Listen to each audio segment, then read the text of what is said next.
SIR এর form fill up কীভাবে করবেন সেই সম্পর্কে সাধারণ মানুষ তারা বুঝতে পারছেন না। অনেকে ছুটে যাচ্ছেন বিভিন্ন রাজনৈতিক যারা প্রতিনিধি আছে তাদের উপরও চাপ বাড়ছে। তাই আমরা খুব সহজে আমরা এই ফর্মটা আমরা পূরণ করতে পারবো। সাধারণ মানুষের সুবিধার জন্য আমি একটু চেষ্টা করছি, যদি আপনাদের কাজে লাগে তাহলে আমিও নিজেকে ধন্য মনে করব। এই খুব সাধারণ ফর্ম। প্রথমে বলে রাখি, এখানে ফর্মটি আমাদের বাড়িতে বাড়িতে বিএলও যেটা দিয়ে গেছেন সেটা বাংলায় আছে। আমরা চাইব যে আমরা যাতে আমাদের নামটি খুব সহজে এর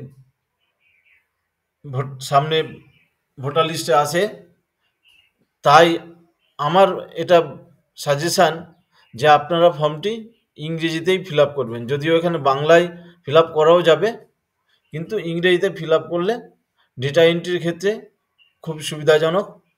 তাই ইংরেজিতেই আমরা ফর্মটি ফিল আপ করার সাজেশান দিব। প্রথম যেটা কাজ হবে, ফর্মটি পেয়ে আপনি 1 কপি জেরক্স করবেন।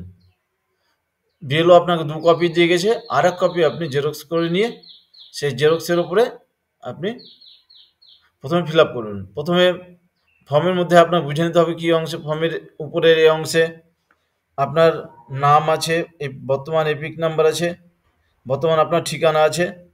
এই অংশে আপনার কোন এই বিধানসভার এই বর্তমান বিধানসভার কোন ক্রমিক পার্ট নাম্বার, সিরিয়াল নাম্বার ইত্যাদি আপনার এখানে আছে। এবং এই অংশে আপনাকে কী করতে হবে, প্রথমে একটা আপনার ফটো দেওয়া আছে, তার সত্ত্বেও আপনার সাম্প্রতিক একটা কালার ফটো এখানে আপনাকে লাগাতে হবে।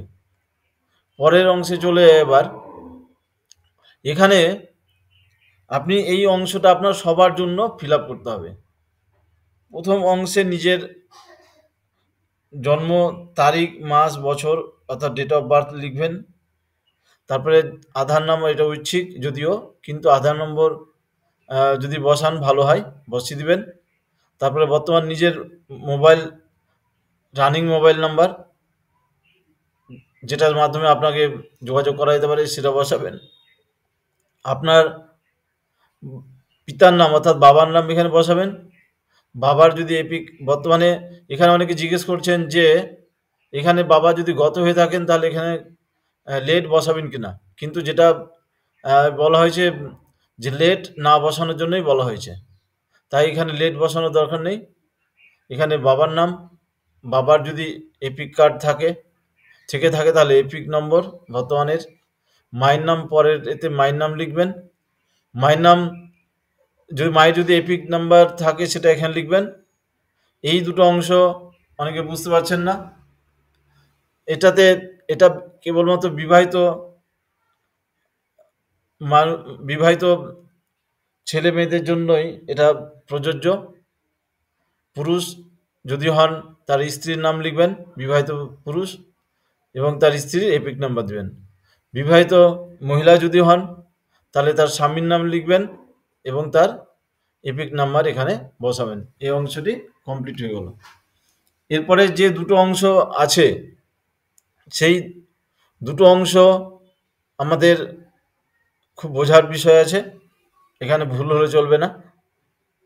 এখানে এই অংশটি কারা ফিল আপ করবেন, এই অংশটি ফিল আপ করবেন যাদের 2002-এর ভোটার লিস্টে নাম আছে। আর এই অংশটি ফিল আপ করবেন যাদের 2002-এর ভোটার লিস্টে নাম নেই কিন্তু নিজের বাবা মা, ঠাকুরদা ঠাকুমার নাম আছে, তারা এই অংশটি ফিল আপ করবেন। প্রথমে এই অংশটি চলে আসি, এখানে কে কোনটা লিখবেন। এখানে 2002-এর আপনার যার নিজের নাম আছে তার নিজের নাম ঠিক 2000, অনেকের নাম পদবীর বানানে একটু হেরফের হতে পারে 2002-এর সাথে এখনকার, এটা মনে রাখবেন। এখানে কি লিখবেন, এখানে 2002-এর জাস্ট আপনার যা নাম আছে সেটা এখানে বসাবেন। তারপরে 2002-এ অনেকের এপিক নাম্বার চেঞ্জ হতে পারে, কিন্তু 2002-এ আপনার এপিক নাম্বার যা ছিল সেটা এখানে বসাবেন। এখানে আপনার বাবার নাম বসাবেন, বাবার সাথে আপনার এখানে সম্পর্ক পিতা সেটা বসাবেন, অর্থাৎ আমরা ইংরেজিতে ফিল আপ করছি, এখানে ফাদার বসাবো। এখানে 2002-এ আপনার যে জায়গায় আপনার নাম ছিল সেই ডিস্ট্রিক্ট জেলা বসাবো, এখানে রাজ্যের নাম বসাবো। 2002-এ যে বিধানসভার আপনার নাম ছিল তার নাম এখানে লিখবেন, তার নম্বর লিখবেন। সেই সময় যে এই অংশটি গুরুত্বপূর্ণ, আপনার যে পার্ট নম্বরে আপনার নাম ছিল সেটা লিখবেন, যে সিরিয়ালে আপনার নাম ছিল সেটা লিখবেন। তারপরে নিচে বিএলও এখানে নিচে আপনাকে সই করে রিসিভ করে দেবেন। তার আগে আপনাকে যেটা করতে হবে, এখানে আপনার সই বা বৃদ্ধাঙ্গুলের একটি ছাপ দিয়ে আপনার এখানে জমা করতে হবে। এই অংশে চলে আসি আবার। এই অংশে হচ্ছে এটাও অনেকে বুঝতে পারছেন না কি করবেন। এখানে আপনার নিজের যেহেতু নাম নেই, তাই যার নামের সাহায্যে আপনার নামের সাথে আপনার